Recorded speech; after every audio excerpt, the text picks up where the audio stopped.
Welcome to Your Strata Property, the podcast for property owners looking for reliable, accurate, and bite-sized information from an experienced and authoritative source. To access previous episodes and useful strata tips, go to www.yourstrataproperty.com.au. Hello and welcome. I'm Amanda Farmer and this is Your Strata Property.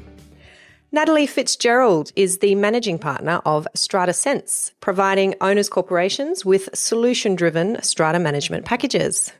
Natalie has experience spanning over 14 years in the industry and was the winner of New South Wales Young Strata Manager of the Year in 2011.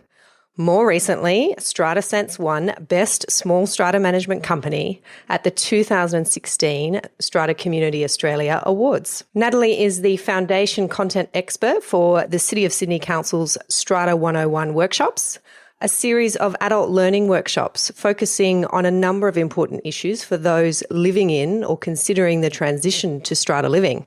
Natalie continues to work with City of Sydney in developing and presenting the workshops. In addition, Natalie presents at state and national conferences and writes for industry publications. Natalie sits on the steering committee of Women in Strata, a networking group for women working in strata management. Today, I am delighted to welcome Natalie Fitzgerald of StrataSense. Welcome, Natalie.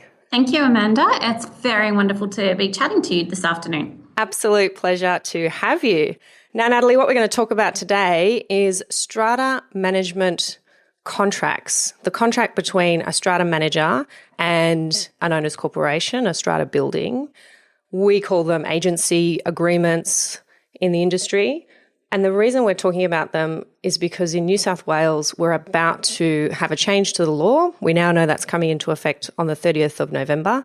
And there's something really important in there about strata management contracts and agency agreements that's going to affect both strata managers and owners. So what I want to ask you, Natalie, is to tell us why you think New South Wales strata buildings and strata managers need to be looking at their strata management contracts now.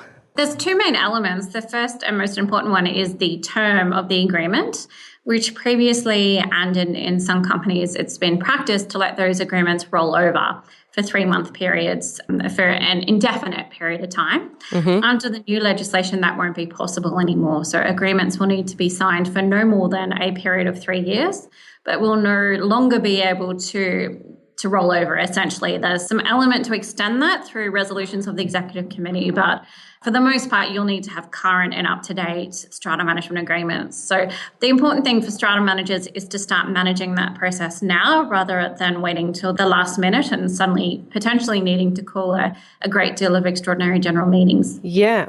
The other is delegation and the requirement that each matter that the strata manager is dealing with needs to be listed as an item that they're authorised to deal with now under the agency agreements. There's a little bit more transparency required in terms of what the actual tasks are, but more importantly is this issue of making sure the term is current and up to date. Yeah, okay. So we're moving to maximum 3-year terms. There's certainly some strata management businesses I know out there that have a standard 5-year term. So that's going to be a bit of a change. And there is some detail in the legislation as to what happens to agreements that are currently more than 3 years once the new legislation comes into effect. Do you know about that, Natalie? Can you tell us a bit about that? Correct, I do. So essentially any agreement, say if I was to sign a 5-year agreement today, I'll lose those additional 2 years. So retrospectively, no agreement can be longer than 3 years once that new legislation comes in. There has been talk of allowing an additional 6 months for new agreements to be signed up to term, but there'll be no ability to extend further. So there's no point in people running out now and signing a 5-year agreement. It's still only going to have a 3-year effect once the new legislation comes in. Yep, absolutely. I agree with all of that.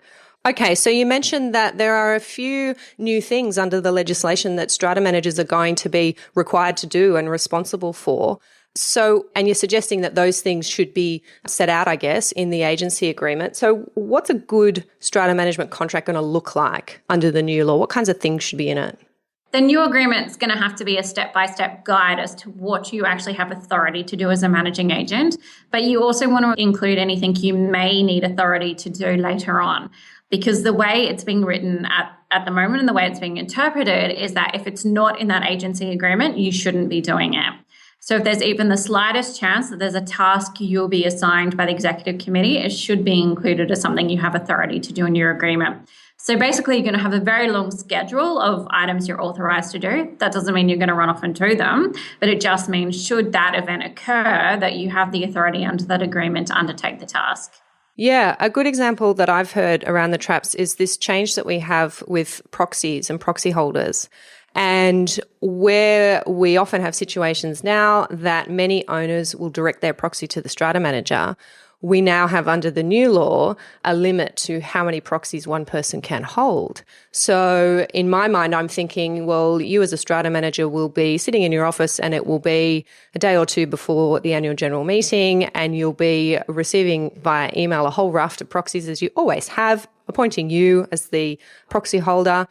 You then have to somehow explain to those owners that, hey, I can only hold one or a handful, depending on how big the building is, of proxies, and I've got to return a lot of these to you.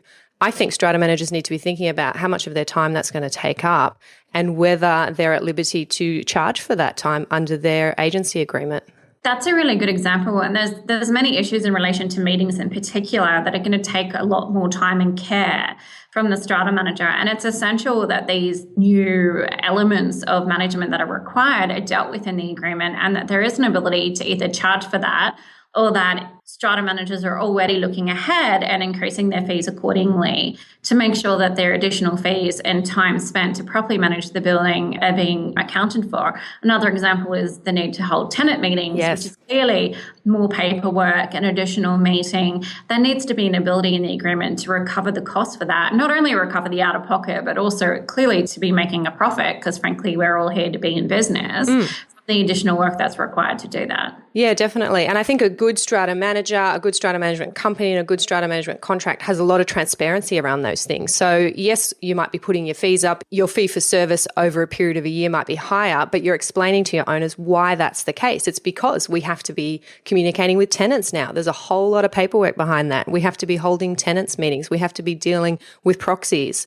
I think that's going to be important for strata managers to explain to owners, both their current buildings and any new buildings that they're quoting for, why it is that our prices are set this way. Because it might be you're competing with the next strata manager down the street and their fees might be a lot lower, but they're not covering and dealing with these things in a way that's express and transparent in their agreements. So the costs then come as a surprise to their buildings. Definitely. And I think for many years now, strata managers have almost shied away from charging fees for service, which is, as a professional service, makes no sense whatsoever. You see a doctor, you pay a fee. You ask a lawyer for advice, you pay a fee. Strata management's absolutely no different to that. And in fact, with the legislation changing, it's going to be like that more and more. So I think it's time for strata managers to be having open, honest, transparent conversations with their clients who, let's be honest, are professionals moral, in different aspects of their lives in themselves. So I've certainly learned over the years that there's no fear in having a conversation about money or fee for service. Your clients understand that you're doing a task for them and there's a fee attached to that. Yes. And if you don't understand, then you need to give consideration as to whether or not, frankly, they're the right client for you. Yes, I completely agree with you. And I think when you're charging proper and reasonable fees, there is then a value placed on your service. And comparing lawyers to strata managers, I think, is a really good example, because the way that lawyers charge and have charged for many years based on a billable hour, and sometimes that's appropriate, sometimes it's not, but it seems to be that the fees often aren't questioned because there's a value placed on the service that lawyers are providing. Whereas strata managers, I see you guys nearly every week struggling to explain yourselves and explain the value of what it is that you're doing. And I completely agree with you. I think, and I hope what this new law will do is bring strata managers together, bring them on board to be promoting their industry as a true profession and one that values itself and that's then valued by its customers. Look, at the end of the day, there's a great complaint amongst strata managers. The fee per lot, if you're going to average it out, just isn't enough, the amount of service required. But at the end of the day, if collectively we continue to undercharge, then that's never going to change. So it's a matter of appreciating your own level of professionalism, trusting the client. And to me, that's really key. Trust the client to understand the level of professionalism you're providing. And fee then kind of falls into itself. And sometimes it's a matter of looking at the clients and assessing what's the right fit for you and perhaps changing the business model.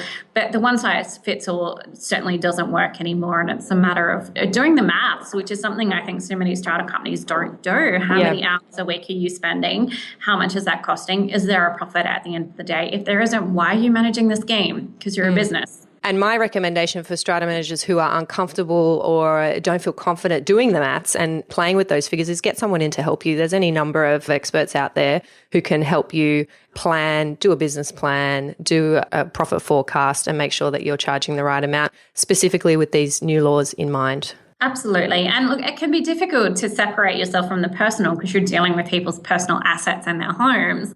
But at the end of the day, you're also running a business. There's no reason why you can't provide a personalized service, but at the same time, wear a business cap when you're analyzing the numbers. And at the end of the day, like any other business, it's a numbers game. Yep, I like it. Okay, let's move on. Natalie, can you share with us the steps that your company, that StrataSense, is taking to deal with these upcoming changes to the law? We've had a flexibility, I suppose, in our business in that, one, it's quite new, so dynamic, and it's normal for us to implement change, and we do that on a regular basis. So the first step was Mark and I have always been up to date on what was happening with the legislation changes, actively involved either through SCA or OCN or other different mechanisms. So we knew what to expect. It's been apparent for some time now which changes were definitely going to come through and which ones may or may not. And because we don't use a standard industry agreement, because we use our own agreement, we've been placed to be able to make changes to that when we needed, with the flexibility that we needed.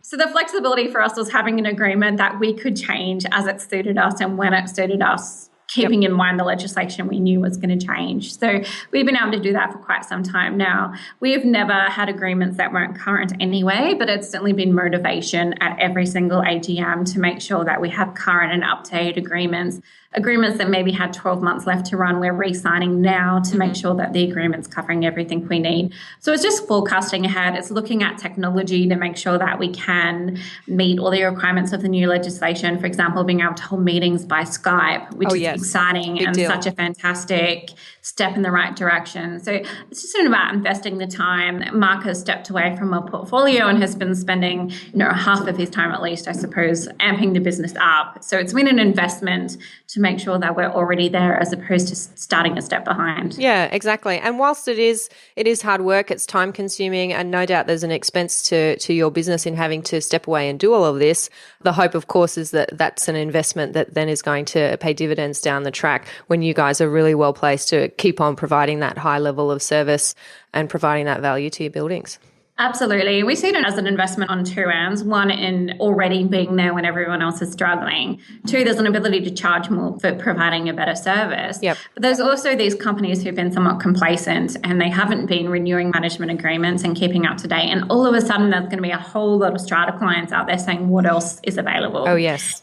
And when we can put a package on the table and say, well, here it is, and we've already taken care of this. And of course, you can have your Skype meetings, and here's a system for looking after your proxies, and have it already now instead of 12 months down the track when everyone else is starting to catch up. Then it puts us in a really good market position as well. Yep, sounds good.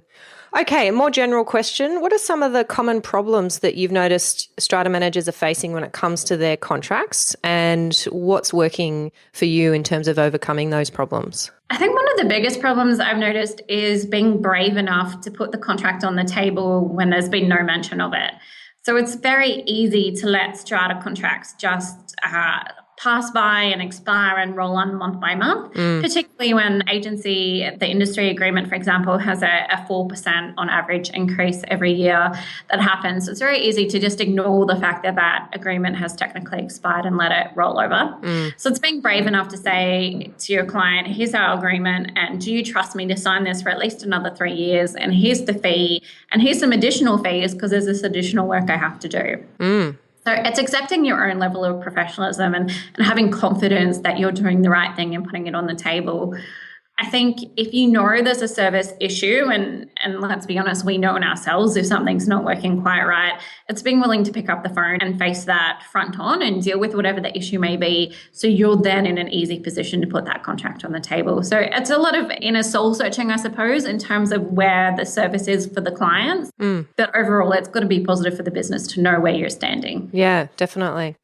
Okay, we've got some listeners, no doubt, who are Strata managers. I know you're out there probably listening keenly to all of this, and also Strata owners and committee members who might be thinking, oh, wow, I didn't know any of this was happening. It's time to go and dig out that agency agreement and see where I sit and maybe have a chat with my Strata manager. What would you suggest, Natalie, that both managers and owners could be doing or should be doing now? Some quick action steps they can take maybe tomorrow to get involved in this issue. Definitely the very first is read that agency agreement and know, one, what the term is, if there is a term, but also the delegation under that agreement and what limitations it may or may not have, particularly in relation to commissions, for example, and the whole process around those is going to change.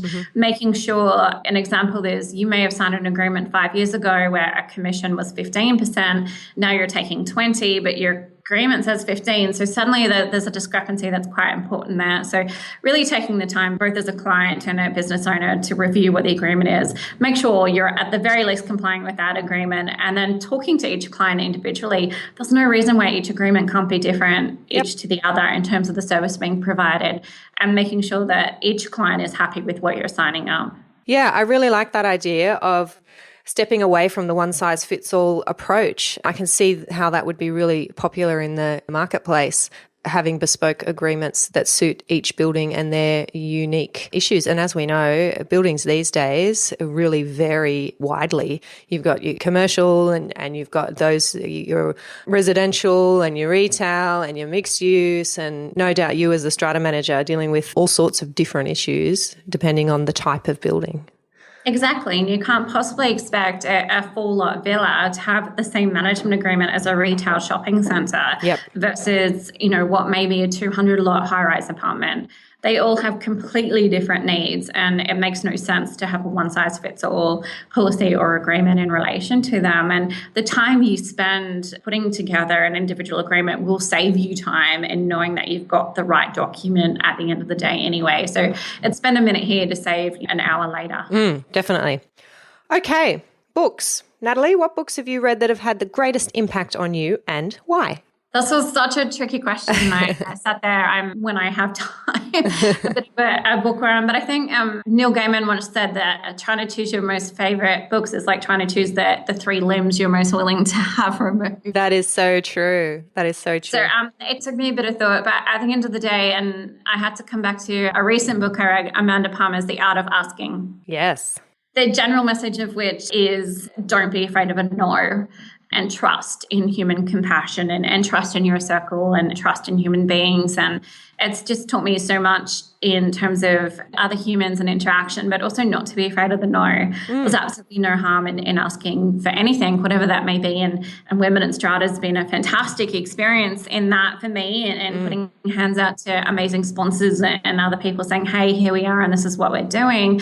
And overwhelmingly, the response is positive. Even if the answer is no, the response is still a positive one. So definitely that book, well, maybe not the most eloquently written thing I've ever read, had a huge impact on how I interact with other people and how I trust other people around me. So that one's been a big game changer. Yeah, I've definitely seen Amanda Palmer's TED Talk on that, which I imagine is a snapshot of what you've read. And I can see how what she is promoting there has the potential to really impact the way that we operate in our society. And I see you doing this with the Women in Strata committee, how we can really move ahead in leaps and bounds if we're just willing to put ourselves out there and just ask. And it's something that's so hard to do as human beings, but once you've done it, you think, oh, that was easy, and look where that's taken everybody. It's exactly like that in the business as well. There's no reason why you can't reach out and say, here's my agreement and it's due for renewal. Yeah. Or here's my agreement, it's not due for renewal for another 12 months, but the laws are changing and there's a whole lot of more work required. Here it is. Yeah. And it's understanding that at the end of the day, 90% of the time, you're going to fall into safe hands. And Amanda is a rock star as well as an author. And she talks often about being in the mosh pit and throwing herself into the arms of strangers. And most of the time, more likely than not, you're going to fall into a safe place. So if you're doing the right thing and you believe in what you're doing in, then you should trust that your clients also know that and put it forward. I love it. And what a fabulous note to be wrapping up on. So, Natalie, how do listeners find out more about you? And is there anything that you want to add before we say bye? Well, I was going to add, hey, we won an award on Friday night. You already spoiler. Can I add it's 2 years running, which we're very excited about. True. I understand we're the first small strata company to achieve doing it 2 years in a row. Yes. So we're very excited. The StrataSense website which is stratasense.com.au is the first place to find out more about us. You can also look me up on LinkedIn, and of course the email box is nearly always open. So we're here if we need to.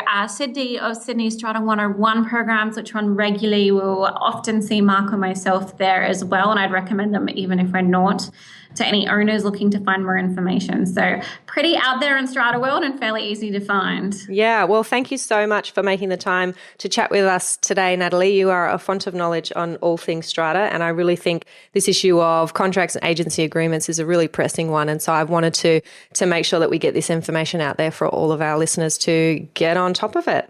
So thank you. No problems. Thank you, Amanda. Bye. Bye. Thank you for listening to Your Strata Property, the podcast which consistently delivers to property owners reliable and accurate information about their strata property. You can access all the information below this episode via the show notes at www.yourstrataproperty.com.au.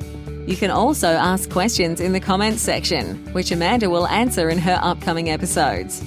How can Amanda help you today?